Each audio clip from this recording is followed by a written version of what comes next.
ابو موسیٰ فرماتے ہیں نبی صلی اللہ علیہ وسلم میں کھڑے ہو کر حضور نے 5 کلمات سکھائے. فرمایا ان اللہ لا ینام، پہلی تو بات اللہ سوتا نہیں ہے اور نہ ہی اس کی شان کے لائق ہے، اس کے مناسب ہے کہ وہ سوئے. لا تاخذہ سنۃ ولا نوم، قرآن میں فرمایا نہ اس کو نیند آتی ہے نہ اونگ آتی. اور آگے فرمایا وہ قسط کو، اب قسط سے مراد یا تو عدل ہے یا رزق ہے، زیادہ رزق کا کہا گیا ہے. فرمایا رزق کو اوپر اور نیچے اٹھاتا ہے اور بلند کرتا ہے، نیچے کرتا ہے اوپر کرتا ہے، یعنی رزق اللہ تعالیٰ بانٹتا ہے جس طرح اس کی شان کے لائق ہے. عمل اس کی طرف اٹھائے جاتے ہیں، رات کے عمل دنوں کے عمل سے پہلے اور دن کے عمل رات کے عمل سے پہلے اس کی بارگاہ میں پہنچ جاتے ہیں.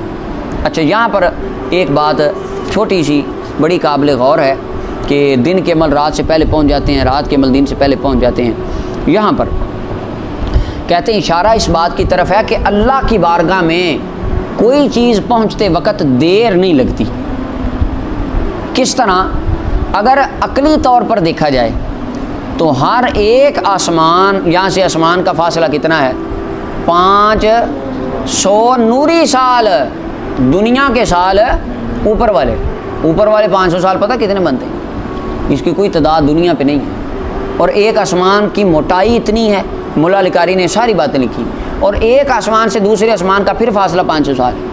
تو اللہ کی بارگاہ میں عمل اگر پہنچنے ایسے لگیں پھر تو پہنچ ہٹیں، سفر کرتے رہیں. لیکن یہاں حدیث فرمایا یہ نہ سوچنا کہ رب تعالیٰ کی شان بڑی بلند ہے اور وہ تمہارے عمل آسمان طے کر کر کے آہستہ آہستہ پہنچتے. فرمایا نہیں، رات کے عمل دن سے پہلے اور دن کے رات سے پہلے. کیسے؟ فرشتوں کی جو ڈیوٹیاں بدلتی ہیں، فرشتوں کی بڑی حدیث پیچھے رسول میں گزری کہ فرمایا 2 وقت فرشتوں کی ڈیوٹیاں بدلتی ہیں، فجر ٹائم اور عصر کی نماز ٹائم ڈیوٹیاں چینج ہوتی ہیں. یہ آگے نماز کے باب میں مشکات میں انشاءاللہ وہ حدیث آئے گی، ڈیٹیل سے وہاں پڑھیں گے. چلیں جی، تو یہ بیان صورت کے لیے ہے، جلدی کے لیے کہ اللہ کی بارگاہ میں عمل پہنچتے دیر نہیں لگتی. اور پھر فرمایا دن کے عمل رات کے عملوں سے پہلے پہنچ جاتے ہیں. حجابہ النور، اس کا پردہ نور کا پردہ ہے. اللہ اکبر. اس حدیث کی حقیقت کو بھی اللہ اور اللہ کے رسول بہتر جانتے ہیں. اس کا حجاب نور ہے.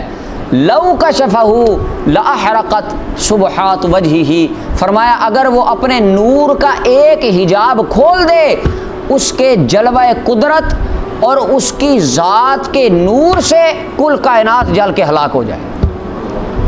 رب ذوالجلال کا نور اتنا غالب ہے اور کائنات میں کوئی آنکھ نہیں ہے جو اس کے نور کا احاطہ کر سکے. کسی نبی اور رسول کے اندر بھی اللہ تعالیٰ نے یہ سکت اور یہ قدرت نہیں رکھی کہ ذات خداوندی کا احاطہ کر سکیں. کل انبیاء میں ایک ہمارے آقا کریم علیہ السلام ہیں جنہوں نے اپنے سر کی آنکھوں سے رب ذوالجلال کی ذات کا دیدار فرمایا ہے، لیکن احاطہ ذات قدرت کرنا یہ کسی انسان کے لیے رسول اللہ صلی اللہ علیہ وسلم نے احاطہ نہیں فرمایا. آگے یہاں پر آئے گی حدیث مشکات میں معراج کے باب میں عبداللہ بن عباس سے ڈیٹیل وہاں پہ آئے گی انشاءاللہ، وہ آگے چل کے اس پر بحث کریں گے. اچھا جی،